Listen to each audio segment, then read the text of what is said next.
We're here today with Governor Howard Dean, Chairman of the Democratic National Committee, kind enough to come by and talk to us. Thanks for having me on. I'm not going to ask you any questions about the campaign, I promise. Good. But I would like to talk a bit about fraud, and what we've experienced in the last 8 years has been horrible. It seems like there are no police left in the world at times. How do you go about rebuilding that, assuming that the Democratic Party regains control of the situation? Where do you start? Well, Chris, a lot of this comes from the top. When you have a chief executive that doesn't seem to be terribly concerned about honesty in government, you get to a position where that idea permeates everybody in the entire government. And so I think we are going to have a change. We are going to have a Democrat in the White House. And I think that person will begin to appoint competent, qualified, middle-of-the-road people who care a lot about America. And once that happens, the Justice Department will come back. The court system will begin, again, as we have some turnover, to care about the rights of ordinary Americans again. And I think we will get back to where we were, which is to have a tough view about fraud and cheating people and so forth and so on. Well, we're all hoping you're right. One thing that strikes me as being someone engaged in this process all the time is we seem to have lost our capacity for outrage. There's so many outrageous things happening around us that when a huge fraud storm hits, it doesn't seem so bad. Well, again, part of the problem is it starts at the top. The civil rights unit of the Justice Department has essentially been gutted. The antitrust unit of the Justice Department apparently doesn't do anything. Now, it's going to take a little time to build that back up, but there's a lot of young, idealistic people coming out of law school and who are coming out of police academies who want to investigate that kind of thing. That's why they go in the business. And so I do think there's hope here. And I think, again, this has started at the top, and we're about to make a real choice, whether you want 4 more years of George Bush, which is, in my view, John McCain, or whether you want a real change. And I think the American people clearly want a big change. But people are feeling kind of beaten down. You know, if there's no place to take your complaints, it's pretty hard to get outraged about it. You kind of give up, and that's not what we're going to do anymore.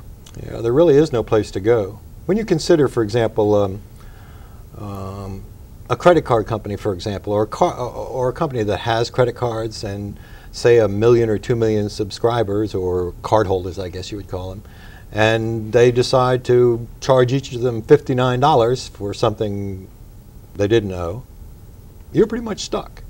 They can make $59 million on 1 million cardholders, and there's no place to go. You can't. You're not going to go to the local official or your local prosecutor. He can't do anything about a nationwide or a global fraud. The federal government now has dispatched all of its federal agents to the borders to watch for terrorists, and as we noted before, like 2,400 FBI agents who were sent out on terrorism never came back to law enforcement. One thing I think you have seen already, the beginning of, is because you have a Democratic Congress. Barney Frank, who's a really smart guy who's now the head of the Banking Committee, is about to pass some regulatory legislation, which is going to go to the Senate, and it's going to pass there, and the president may veto it or may not. We'll see. But if he does veto it, it certainly isn't going to help John McCain any in the general election, because we remind ourselves that Republicans seem to put up with this stuff. Having Henry Waxman as the chairman of the Government Operations Oversight Committee, those kinds of things matter. So I think we've started to make some headway. And again, when people know, people who commit frauds or who tend towards wanting to take advantage, when they know that the Congress is going to look over their shoulder and have people come before them and explain it all, that tends to be somewhat of a deterrent. So again, I'm an optimist rather than a pessimist, but I'll tell you one thing I agree with you about. This last 8 years has been one of the most difficult years for ordinary America, difficult times for ordinary Americans, probably since the Civil War. I agree. I don't know how it happened, but somehow we came to the proposition that corporations need to be protected from the people. And it's our hope that in the coming administration, which hopefully will be a Democratic administration in tune with consumers, do you think there'll be an effort to tell the story of what just happened to us?